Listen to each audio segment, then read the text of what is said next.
It's the Sunday before Heroes Day, and how appropriate that during this period we're celebrating our expressions, traditions and country. As we reflect on our triumphant leaders, let us pull on their strength to achieve our daily goals. Hi there, I'm Adrian Atkinson, and you're watching Jamaica Magazine. Between the pages today, we pay homage to our heritage with a detailed look at the coat of arms. Plus, the public sector is improving its service for the greater good of the nation. Director General of the Public Sector Transformation and Modernization Program, Denise Pottinger-Scott, sits in the Issues Chair, providing answers on the plans. It's countdown to the Heroes Holiday. Stay with us as we inform ourselves for a better Jamaica.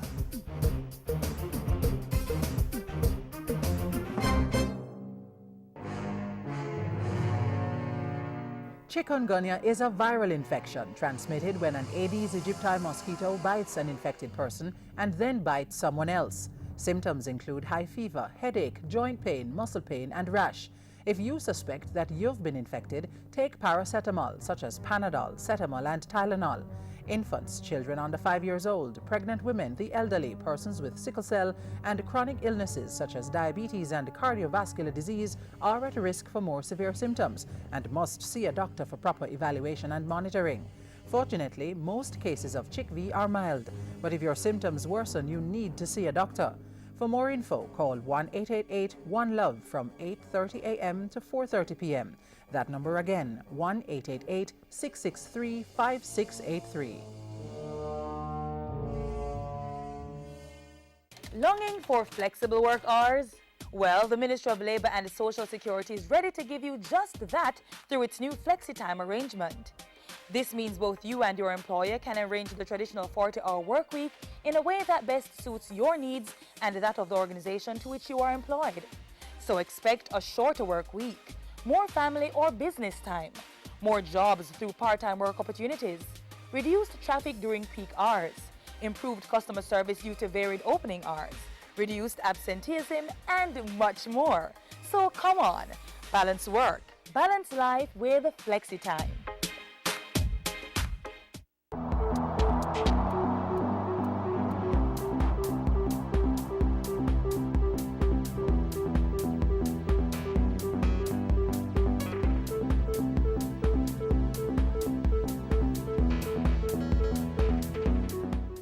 Easier development approval process and eliminating bureaucracy are just two of the areas being addressed by the Public Sector Modernization Program.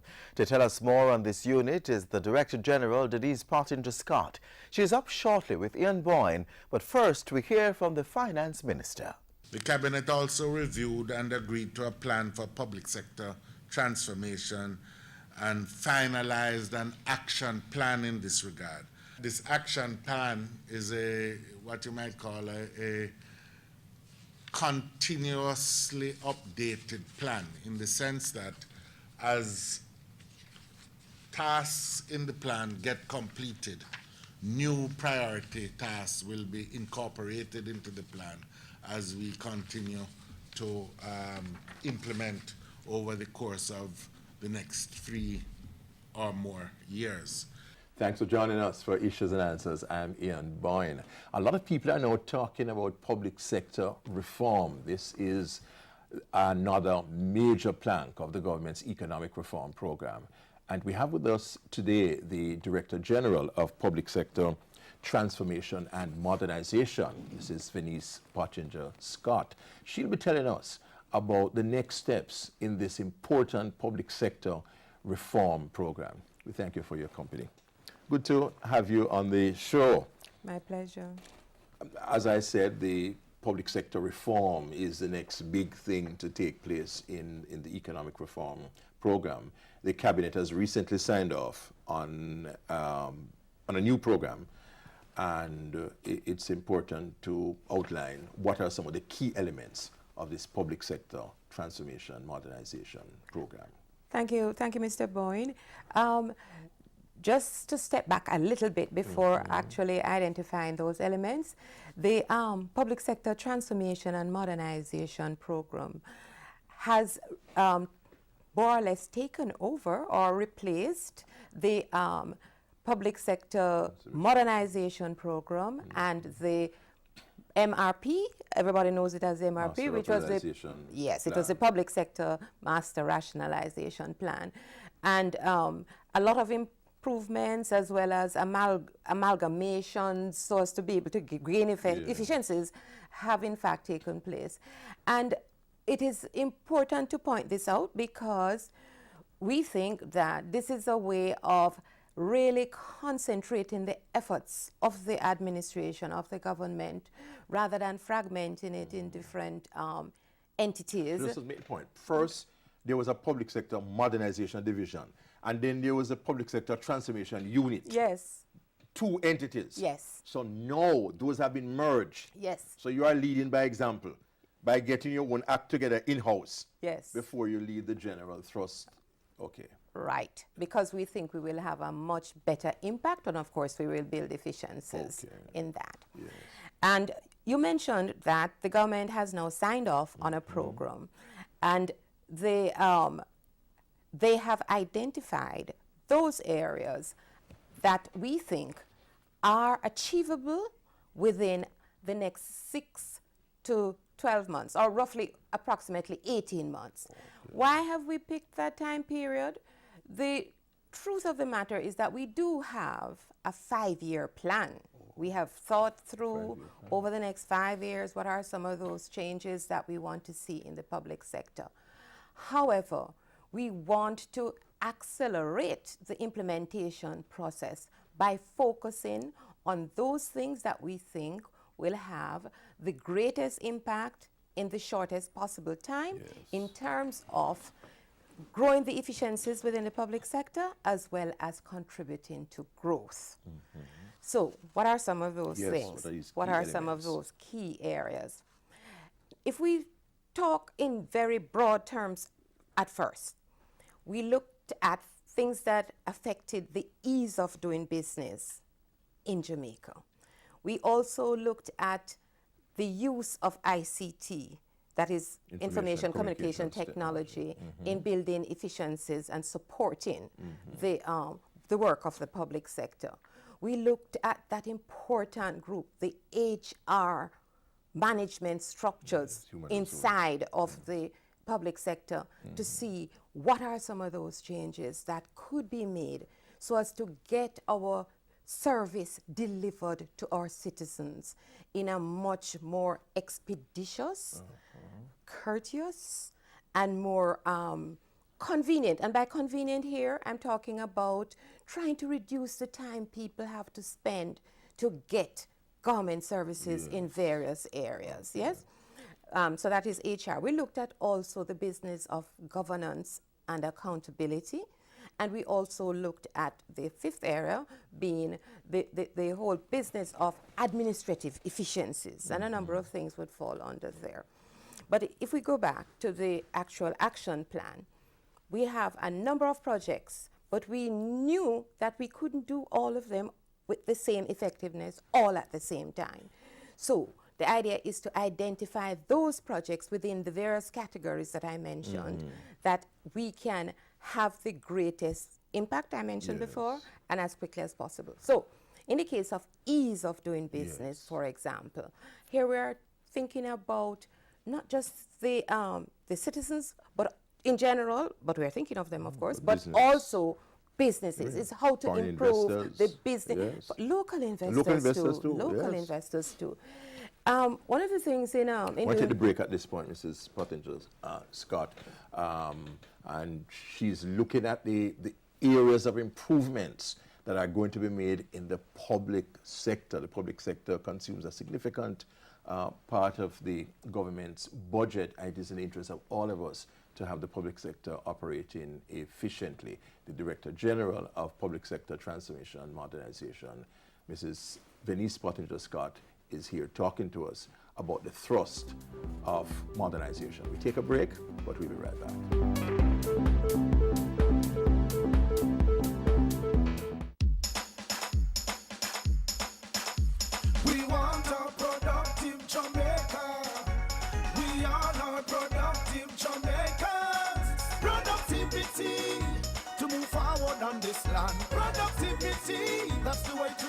should understand. Productivity is the way to go for all us Jamaicans. Small business, big business, old and young, we are tell every woman and man. We want growth and prosperity for a better nation with a building plan. So we can build our product and sell our product and put more money in our hand.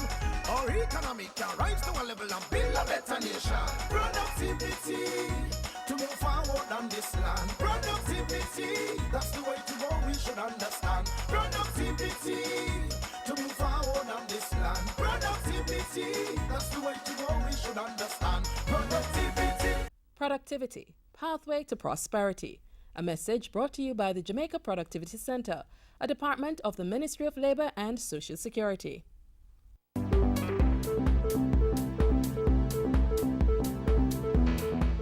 We're talking public sector transformation and modernization, and the Director General responsible for that, Mrs. Vinnie Spottinger Scott, is with us. So you were saying to us concretely now in the area of ease of business, business facilitation, what will be done? Yes.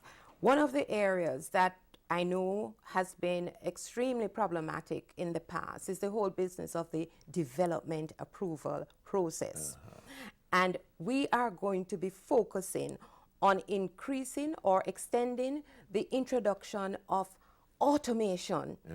Automation in the form of what we have been referring to as the Amanda system in all parish councils and also in the agencies that work along with parish councils in the building approval process. So what does it mean now? It means that, concretely, after everything is up and working, people will be able to track where their projects are, their application for building approvals or for subdivisions.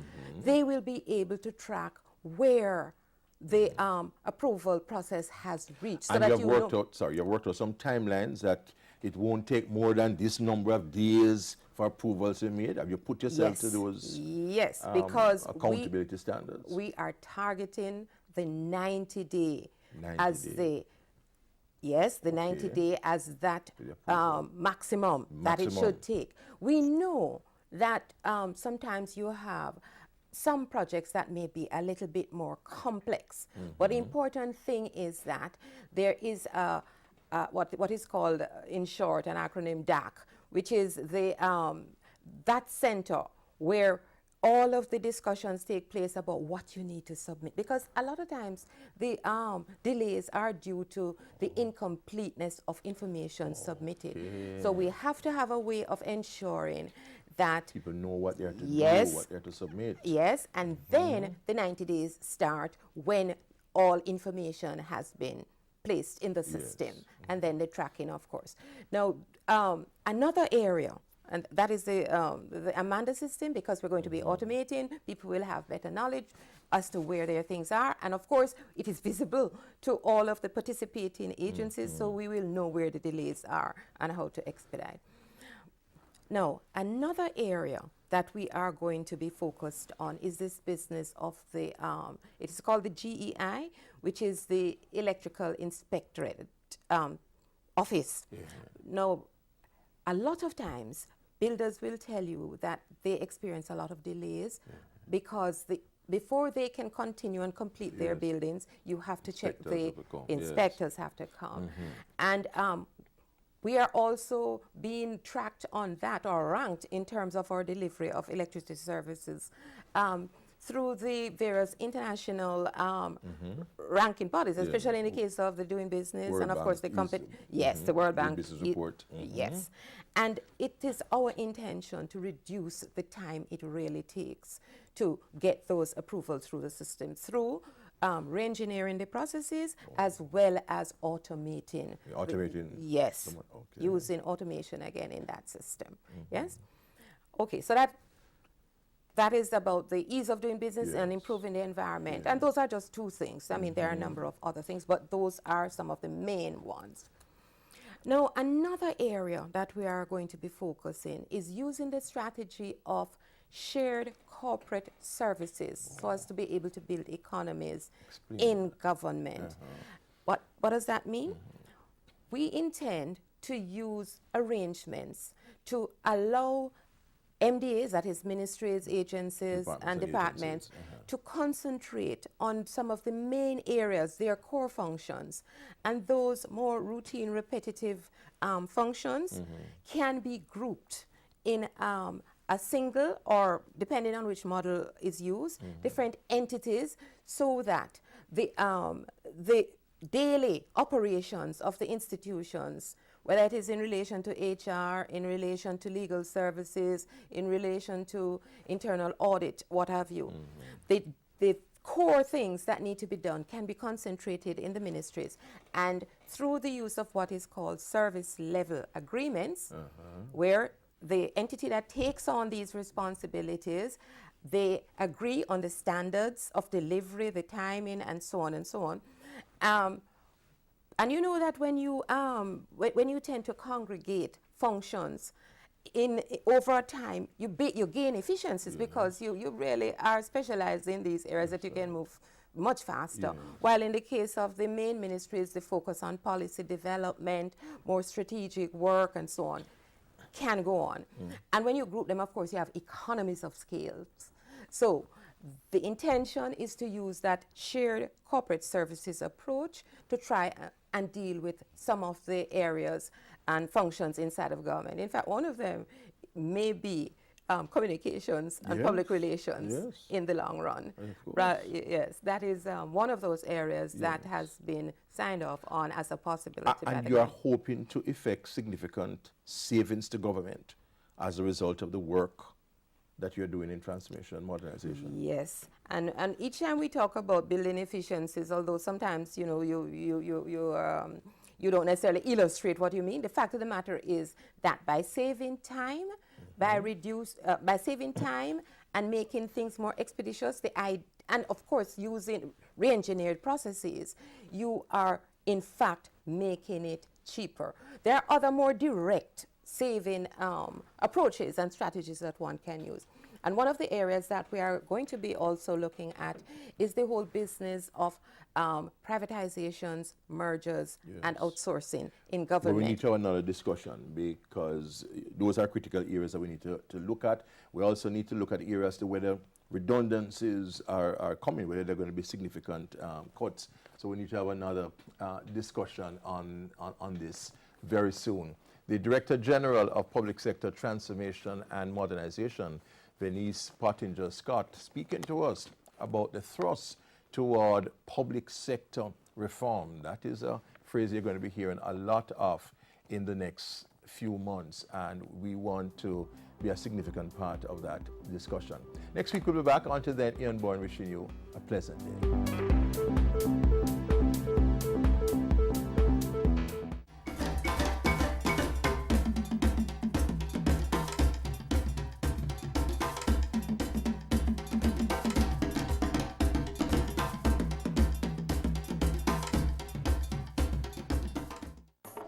Schools, colleges, businesses need research material for the upcoming heritage celebrations? Look no further. The Jamaica Information Service has all the heritage items you need. Books, flags, posters, CDs and DVDs. Don't wait until the last minute. Get your material today. Visit the Jamaica Information Service at 58A Halfway Tree Road, Kingston, 9 a.m. to 4 p.m. Mondays to Thursdays, and 9 a.m. to 3:30 p.m. on Fridays. Come in, call, or click to place your order. Email research@jis.gov.jm or call 926-359024.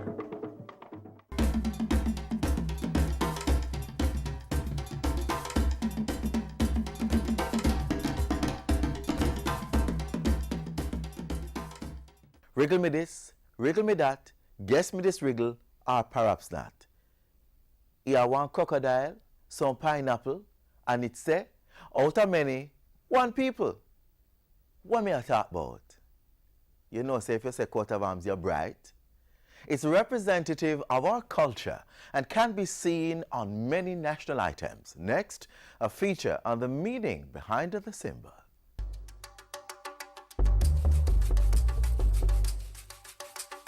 Jamaica's national motto, out of many, one people, is based on the population's multiracial roots.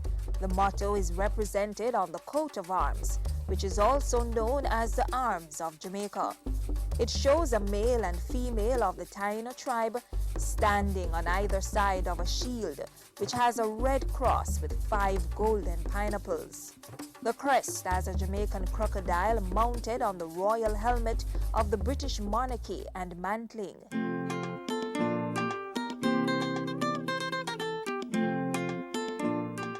Jamaica's coat of arms was granted to the country by the British in 1661 under royal warrant. It was designed by William Sancroft, then Archbishop of Canterbury. The original motto in Latin translates to, "The two Indians will serve as one," or "Both Indies will serve together." It was later replaced with the English motto, "Out of many, one people." This is a tribute to the unity of the different cultural minorities that make up Jamaica.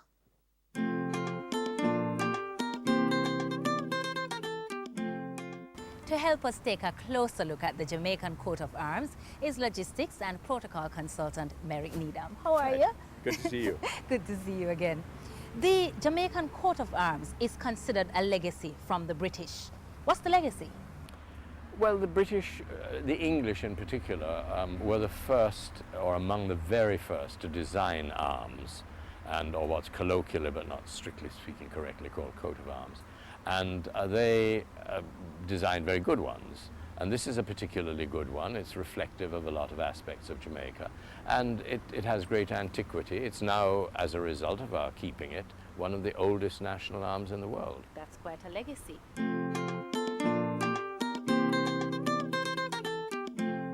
We still have a male and female Arawak on either side of the shield. They've been long gone, so why is this so?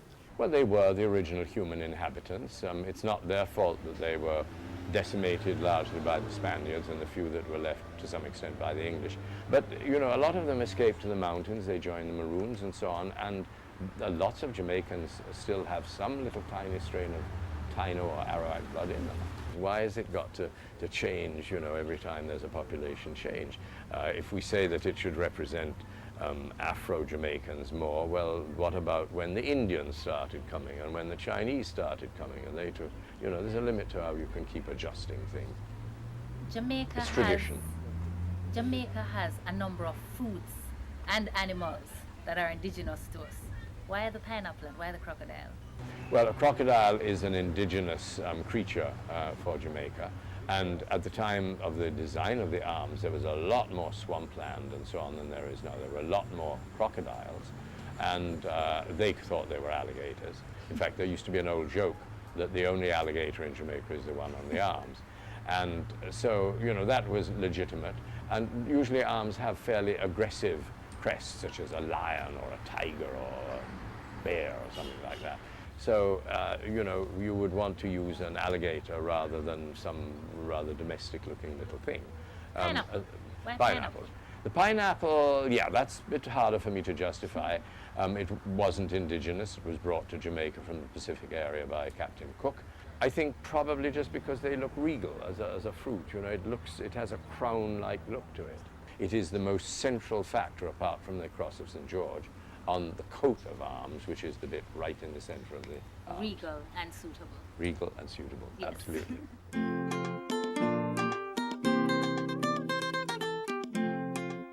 Today, the Jamaican coat of arms appears on all our banknotes and coins, as well as on national documents. In many respects, it is used as the final seal of government approval.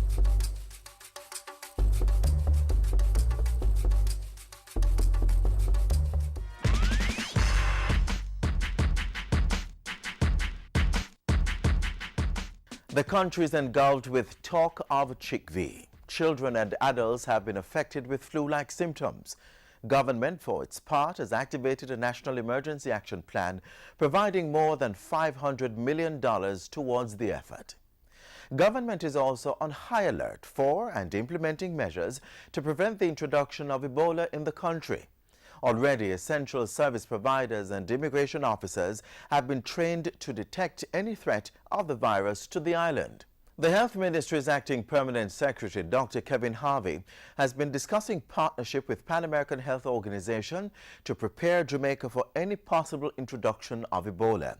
He says much is being done to protect citizens. The incubation period is 2 to 21 days, so you could be free of symptoms for 3 weeks.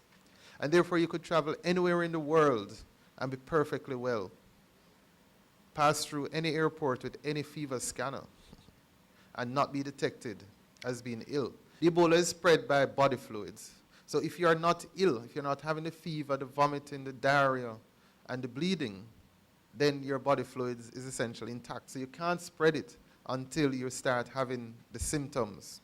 Only 2 places in the Americas are accredited for doing the testing for Ebola, and that is the CDC lab in Atlanta and the Public Health Lab of Canada. And they have what we call bio-level safety 4 labs, which can handle the virus. As we enjoy the holiday period, let's be smart like all heroes and exercise personal responsibility in protecting ourselves from contracting a painful virus.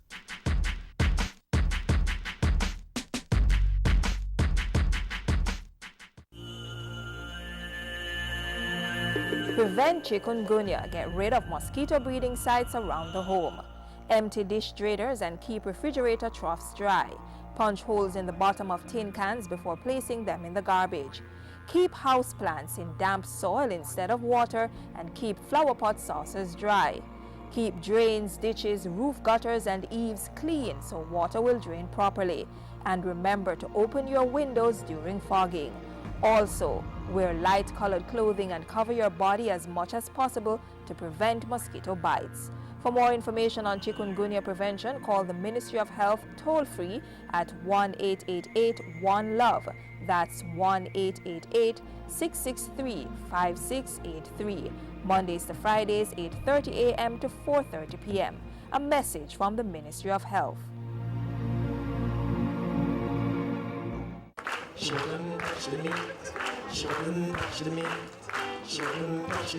Now my heart sympathize with her. Me say, God and Mary, girl, you're right.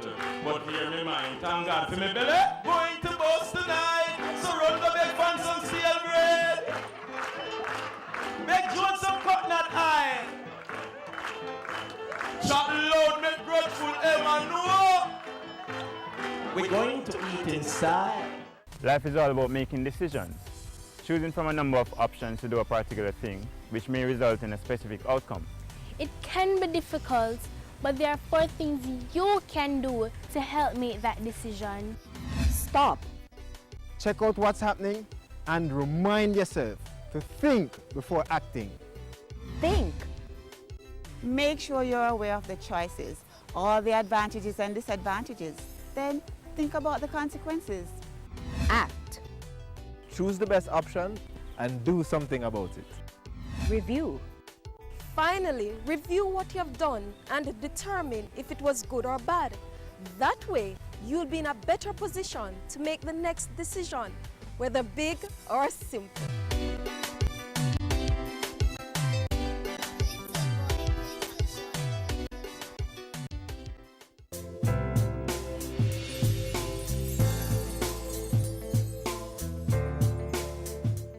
Before we go, words of wisdom from Jamaica's first national hero.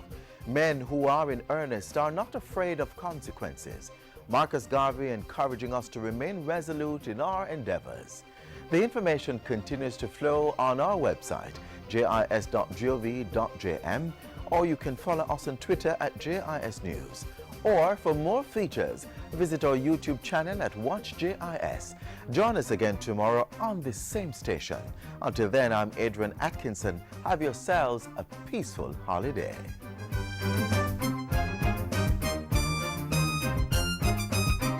This has been a production of the Jamaica Information Service, the voice of Jamaica.